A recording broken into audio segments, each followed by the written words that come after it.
এতিয়া আহিছো simple past simple পাস্টলৈ যোৱাৰ আগতে মই এটা কথা একদম সৰু কথা এটা মই ক'বলৈ পাহৰি গলো তোমালোকে লিখি থোৱা যে ইয়াৰ আগতে আমি যোনটো আলোচনা কৰিছিলো সিম্পল প্ৰেজেন্টৰ ষ্ট্ৰাকচাৰটো মই দিব পাহৰি গলো সিম্পল প্ৰেজেন্টৰ ষ্ট্ৰাকচাৰটো হৈ গল সাবজেক্ট SUB মানে হৈ গল সাবজেক্ট প্লাস verb 1 মানে মেইন verb ফৰ্মটো verb 1 কিয় দিছো verb 2 3 আছে নেকি আমি বাকিখিনি পঢ়িলে আমি গম পাম এটো হৈ গল তোমাৰ সিম্পল প্ৰেজেন্টৰ ষ্ট্ৰাকচাৰ হা খেলিমেলি নকৰিবা সিম্পল প্ৰেজেন্টৰ ষ্ট্ৰাকচাৰটো হৈ গল সাবজেক্ট প্লাস verb 1 তোমালোকে লিখি ৰাখা এতিয়া আমি কৈছো সিম্পল পাস্টলৈ সো সিম্পল পাস্ট এতিয়া চোৱা মই যে কৈছিলো মই ইনডেফিনিট গুটেইকিটা এক লগত পঢ়াম আমি এই মুহূৰ্তত কি পঢ়ি আহিছিলো সিম্পল প্ৰেজেন্টত আমি এটা কাৰণ পঢ়িছিলো যে এ প্ৰেজেন্ট একচনত আমি সিম্পল প্ৰেজেন্ট ইউজ কৰো ঠিক একেদৰে অ পাস্ট একচনত আমি সিম্পল পাস্ট ইউজ কৰো খুবেই সহজ তোমালোকে অকমান মন দিয়া বাস হৈ যাব যেনেদৰে এ প্ৰেজেন্ট একচনত আমি প্ৰেজেন্ট সিম্পল প্ৰেজেন্ট ইউজ কৰো ঠিক সেইদৰে এ পাস্ট একচনত আমি কি ইউজ কৰো সিম্পল পাস্ট ইউজ কৰো যেনেদৰে আমি ক'ব পাৰো ধৰা এটা মই সেন্টেন্স লিখিছো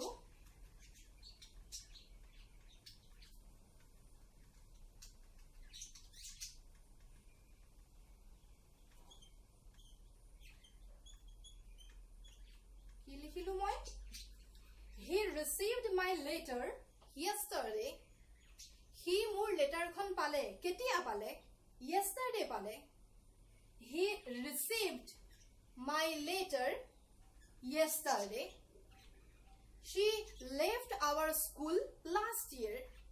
তাই last year যোৱা বছৰ তাই আমাৰ স্কুলৰ পৰা গ'ল আমাৰ স্কুলখন এৰিলে সো এনেকুৱা ধৰণৰ সেন্টেন্সত আমি মানে যেটো পাস্ট একশন বুজাইছে নাই পাস্ট একশন কাৰণ চোৱা হি ৰিসিভ কৰিলে yesterday হি যোৱা কালিয়ে ৰিসিভ কৰিলে লেটাৰখন যেটো ঘটনা ঘটি গ'ল অতীতত হৈ গ'ল তেনে ক্ষেত্ৰত আমি ব্যৱহাৰ কৰিছো সিম্পল পাস্ট তাই যোৱা বছৰে আমাৰ স্কুলৰ পৰা ওলাই গ'ল যোৱা বছৰ হৈ গ'ল হেতু ঘটনা গটিকে তাত আমি ইউজ কৰিছো সিম্পল পাস্ট গটিকে যিকোনো এটা ঘটনা যেটো পাষ্টত হৈ গৈছে তেনে ঘটনাক বুজাবলৈ আমি ব্যৱহাৰ কৰো simple past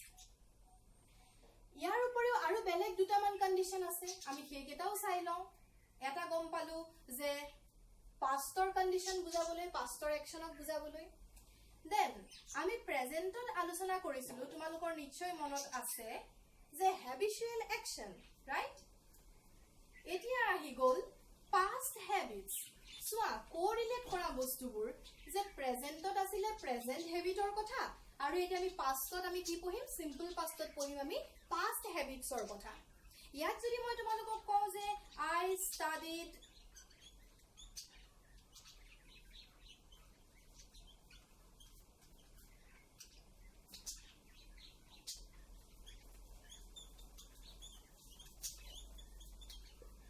studied many hours every day. I studied many hours every day. মই বহু ঘন্টা ধৰি মই পঢ়া-শুনা কৰিছিলো এই সময়ত মানে আজি যে মই তোমালোকক এতিয়া কৈ আছো মই এতিয়া নপঢ়ো মই মেট্ৰিক দিওতে মই হায়াৰ সেকেন্ডাৰী দিয়া সময়ত ময়ো বহু ঘন্টা পঢ়িছিলো বুজিছানে যেটো মোৰ পাস্ট হেবিট আছিল আমি যদি কওঁ যে মই ধৰা তোমালোকক কলো যে I played cricket মই ক্ৰিকেট খেলিছিলো ওয়ান্স এটা সময়ত মই খেলিছিলো আজি মই নেখেলো কিন্তু অতীতত পাষ্টত হেতু মোৰ এটা হেবিট আছিল মোৰ এটা অভ্যাস আছিল গতিকে তেনেকুৱাবোৰ ঘটনা বুজাবলৈ পাষ্ট হেবিটক বুজাবলৈ পাষ্ট হেবিটছৰ কথা আমি বুজাবৰ বাবেও সিম্পল পাষ্ট টেন্স ইউজ কৰো বুজি পালো দেন আৰু এটা ৰিজন যদি আমি চাও that is historic movement ইয়াহিটো কে হৈছে ৰবা যে আৰু এটা যদি আমি কন্ডিশন চাও yes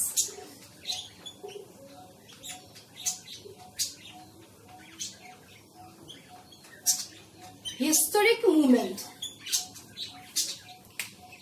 তাহানিতে হৈ যোৱা অতীতৰ হিষ্ট্ৰী মানে অতীত নহয় জানো ইতিহাস গতিকে সেই তাহানিৰ ইতিহাসৰ কোনোবা এটা ঘটনা যদি আমি ক'ব বিচাৰো তেতিয়াও আমি ইউজ কৰো সিম্পল past tense ধৰা আহোম defeated মুঘলস মুঘলক কোনে ডিফিট কৰিছিল আহোমে ডিফিট কৰিছিল অতীতত তাহানিতে হৈ যোৱা ইতিহাসৰ এটা ঘটনা ইয়াক আমি যদি ক'বলৈ যাওঁ আমি সিম্পল পাষ্টৰ জৰিয়তে ক'ব পাৰো কিন্তু হিষ্টৰিক মুভমেন্ট বুলি কোৱাৰ লগে লগে যে ইতিহাসৰে কোনো ঘটনা হ'ব লাগিব কিতাপত লিখি থোৱা তেনে কোনো কথা নাই আমি আমাৰ জীৱনতো আমাৰ সেই তাহানিৰ এবছৰীয়া দুবছৰীয়া কথাবোৰ আমাৰ বাবে এতিয়া ইতিহাস হয় নে নহয় ঠিক তেনেদৰে আমাৰ জীৱনত ঘটি যোৱা অতীতৰ ঘটনাবোৰকো আমি ইতিহাস বুলি ক'ব পাৰো ধৰা মই যদি কওঁ যে আই লাৰ্নড হিন্দী যে মই হিন্দী শিকিছিলো এতিয়া মই হিন্দী ধুনীয়াকৈ ক'ব পাৰো এতিয়া মোৰ শিকাৰ কথা নাই মই এসময়ত শিকিছিলো যেটো মোৰ কাৰণে অতীত গতিকে আই লাৰ্নড হিন্দী মই হিন্দী শিকিছিলো মই ক্ৰিকেট খেলিছিলো মই অমুক কৰিছিলো তমুক কৰিছিলো যিমানবোৰ কাম মই পাষ্টত কৰি গৈ আছো যিমানবোৰ কথা মোৰ বাবে অতীত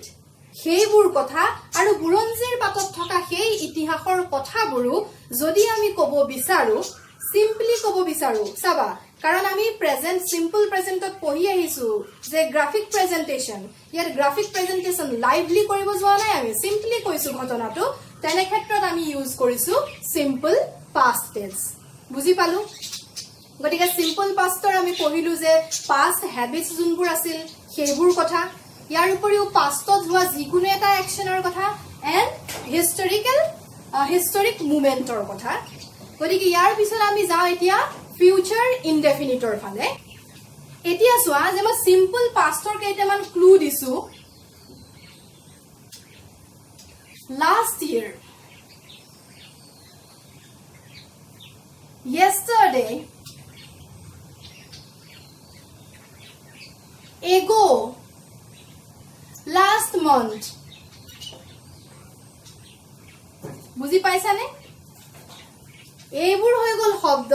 যাৰ জৰিয়তে তোমালোকে গম পাব পাৰা যে এটো এটা সিম্পল পাষ্টৰ সেন্টেন্স হয় বা আমি এইবোৰ ইউজ কৰি সিম্পল পাষ্টৰ সেন্টেন্স লিখিব পাৰো এতিয়া চাইলো আমি স্ট্ৰাকচাৰটো যে সিম্পল পাষ্ট যেনেকে সিম্পল প্ৰেজেন্টৰ সাবজেক্ট প্লাস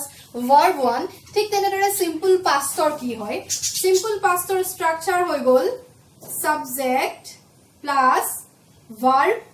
2 বুজি পালানে মই আকৌ এবাৰ এটা ৰিভিউ এটা দি দিছো তোমালোকক যে হি studied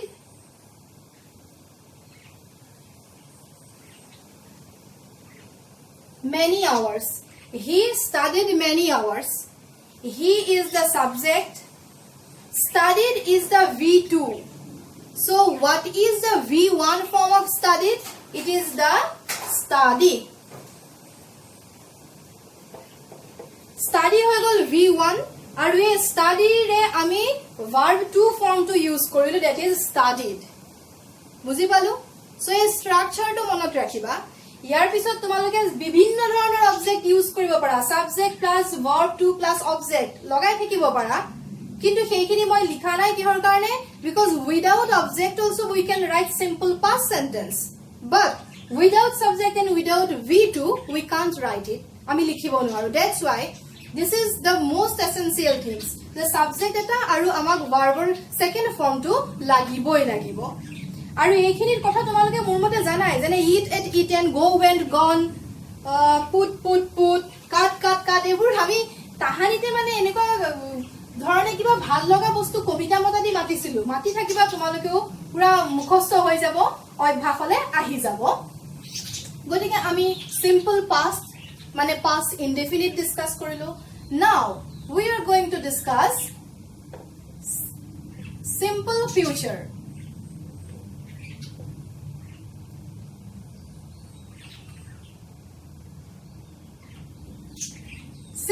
ফিউচাৰ ফিউচাৰ মানেতো আমি জানোৱেই কি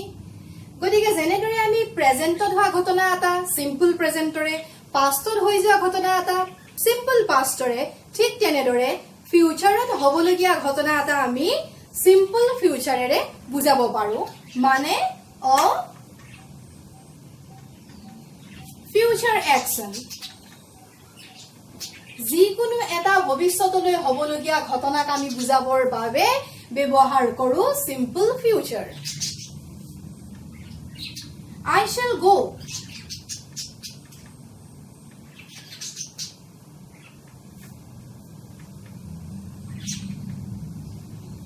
He will come. I shall go. মই যাম. He will come. He আহিবই. গতিকে হোৱা ঘটনাটো এতিয়াও হ'বহে মই যোৱা কামটো হ'বহে মই যোৱাই নাই এতিয়ালৈকে He will come. He যে আহিব হ'বহে ভৱিষ্যতে হ'ব আহিব সি এতিয়ালৈকে হোৱা নাই গতিকে এনেকুৱা কথাবোৰত আমি কি ব্যৱহাৰ কৰো আমি সিম্পল ফিউচাৰ ইউজ কৰো কিন্তু এতিয়া চোৱাচোন এটা কথা এটা চোৱা I shall go he will come can you see the difference আমি I লগত ব্যৱহাৰ কৰি দিলো shall auxiliary verb he লগত কৰি দিলো will auxiliary verb এবোৰ একটা একটা অক্সিলাৰি ভাৰ্ব হয় 24 অক্সিলাৰি ভাৰ্বস ইন টোটাল তোমালোকে জানা নিশ্চয় তো তাতে তাৰে এবোৰ হৈ গল একটা একটা অক্সিলাৰি ভাৰ্ব মিন্স হেল্পিং ভাৰ্ব জুনে মেইন ভাৰ্বক গো মেইন ভাৰ্ব কাম মেইন ভাৰ্ব এই মেইন ভাৰ্বক সহায় কৰিছে সেন্টেন্স টু কমপ্লিট হোৱাত এবোৰে হৈ গল অক্সিলাৰি ভার্ব বলে মই এতিয়া নাযাও বিয়াকো আমি টেন্স পঢ়ি আছো গতিকে চোন যে I shall go He will come. Can you see the difference? I লগত shall use কৰিছো he লগত will use কৰিছো কিয় সবতে shall হৈ যোৱা হলে ভাল আছিল will হৈ যোৱা হলে ভাল আছিল সেই যে একে একে নহয় কইটোই খেলি মেলি আমাৰ নহয় নে গতিকে সোৱা shall কেতিয়া ইউজ হয় shall আমি ইউজ কৰো I আৰু will লগত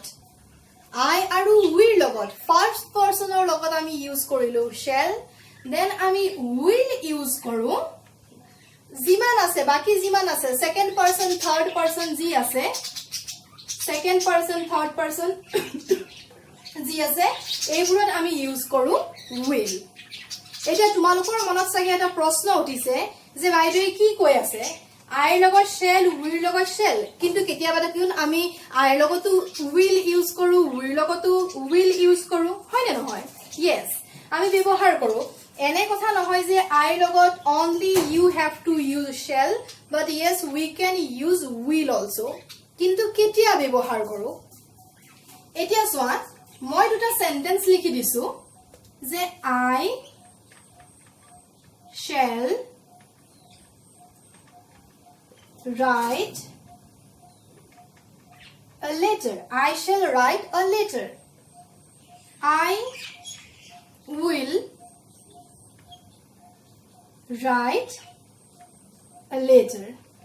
এটা মই যেটো আগ মুহূৰ্তত কলো যে I লগত shall বহিব লাগে হেমতে চাবলৈ গলে এই যোনটো second sentence it is wrong ভুল হৈছে রাইট নাই হোৱা ভুল I will write a letter is also correct.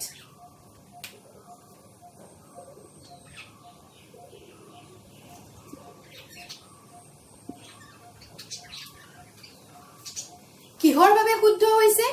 যে দুইটা সেন্টেন্সৰ সেন্স টু বেলেগ কোৱাৰ ধৰণটো বেলেগ I shall write a letter ত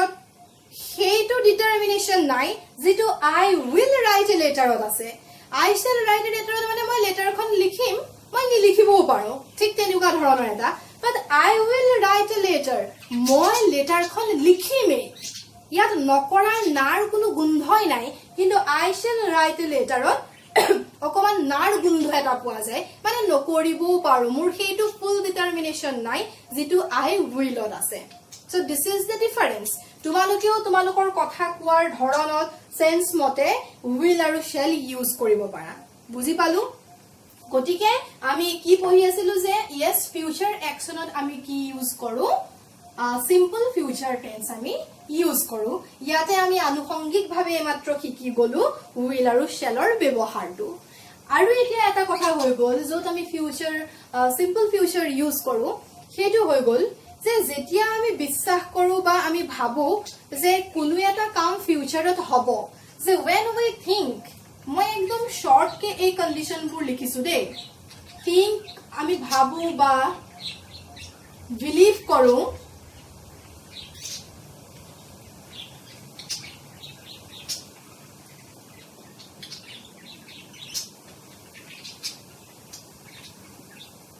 যে ফিউচাৰত কোনোবা এটা ঘটনা হ'ব যে যেতিয়া ভাবো বিশ্বাস কৰো বা আমি ভাবো যে এই ঘটনাটো ফিউচাৰত হ'ব ঠিক তেনেকুৱা ক্ষেত্ৰত গতিকে আমি যদি এটা সেন্টেন্স চাওঁ যে I believe India will win the match যে মই বিশ্বাস কৰো কি বিশ্বাস কৰো আমি একেলগে খেলখন চাবলৈ বহিলো ইণ্ডিয়া পাকিস্তানৰ ক্ৰিকেট মেচ আৰু তাতে মোৰ বিশ্বাস কি বিশ্বাস যে India will win the match তাহানিলৈ জিকিব বুলি মনত থকা সেই বিশ্বাসৰেও আমি সিম্পল ফিউচাৰৰ এটা সেন্টেন্স লিখিব পাৰো গতিকে এইখিনি আছিল তোমালোকৰ সিম্পল ফিউচাৰৰ আজি আমি আলোচনা কৰিলো simple present simple past simple future গতিকে নিশ্চয় বুজি পালা আৰু এই কোৰিলেশনটো মনত ৰাখিবা বুজিবলৈ খুবেই সহজ হয় যে প্ৰেজেন্টৰ ঘটনা হলে সিম্পল প্ৰেজেন্ট পাষ্টৰ হলে সিম্পল পাষ্ট আৰু ভৱিষ্যতৰ হলে সিম্পল ফিউচাৰ একদম 2 মিনিটত যদি মই তোমালোকক ৰিকেপ এটা দি দিও যে আজি আমি কি কি পঢ়িলো তেনেহলে আমি পঢ়িলো যে টেন্স কি টেন্স হৈ গল it is the expression of time of an action আমি বুজাই আহিছো ইয়াৰ ডিফাৰেন্ট ভাগবোৰ আমি পঢ়িলো present past and future then আমি আকৌ পঢ়িলো ইয়াৰ সাব ডিভিজন যে সিম্পল প্ৰেজেন্ট বা সিম্পল পাষ্ট বা ফিউচাৰ সিম্পল ফিউচাৰ যাক আমি ইনডিফিনিট বুলিও কওঁ then continuous perfect and perfect continuous So, একদম সহজ ভাবে যদি মই স্ট্রাকচার কিটা আকৌ এবাৰ কৈ দিও যে সিম্পল প্ৰেজেন্টৰ স্ট্ৰাকচাৰটো হৈ গল যে subject plus verb 1 I go he goes why he goes because of the s and es third person singular number মনত ৰাখিবা আকৌ নকওঁ so second আমি যদি সিম্পল পাস্ট সাবজেক্ট লাগিব আৰু লগতে আমাক লাগিব ভার্ব 2 subject I যেনেকে verb 1 হৈ গল go verb 1 ৰ main verb ৰ verb 2 form টো কি went ঠিক তেনেদৰে I হৈ গল went কিয় because আমি simple past লিখিছো বুজি পালা ঠিক তেনেদৰে যদি আমি চাও যে simple future ত কি লাগে এটা subject লাগিব লগতে আমাক লাগিব will নাইবা shall আৰু লাগিব ভাৰ্বৰ ফাৰ্স্ট ফৰ্মটো ধৰা I shall go he will come she will go we shall come এই গুটেইবোৰ হৈ গল সিম্পল প্ৰেজেন্ট পাষ্ট আৰু ফিউচাৰ স্ট্ৰাকচাৰ কিটা very important you have to memorise it বুজি পোৱা মনত ৰখা যেনেকে নহওক বুজি লোৱা এইকিটা খুবেই প্ৰয়োজনীয় So ঠিক আছে এইখিনি আছিল আমাৰ সিম্পলক লৈ আজি টেন্সৰ এইখিনি আলোচনা নেক্সট ভিডিওত continuous perfect and perfect continuous I am going to discuss so আজিলৈ ইমানে আছিল হোমৱৰ্ক হিচাপে তোমালোকক মই দিছো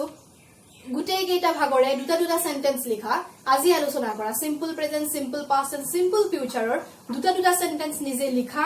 ঘৰত মা দেউতাক দেখুৱা নহলে কমেন্ট সেকশনত মোক দুটা সেন্টেন্স তোমালোকে লিখি দিব পাৰা ইফ পসিবল মই তাতো ৰেসপন্স কৰিবলৈ যত্ন কৰিম So thank you so much বহুত সোনকালে বাকি কিটা ভাগ লৈ আকু আহিম আৰু এইখিনি প্ৰেক্টিস কৰিবা নহলে কিন্তু নহব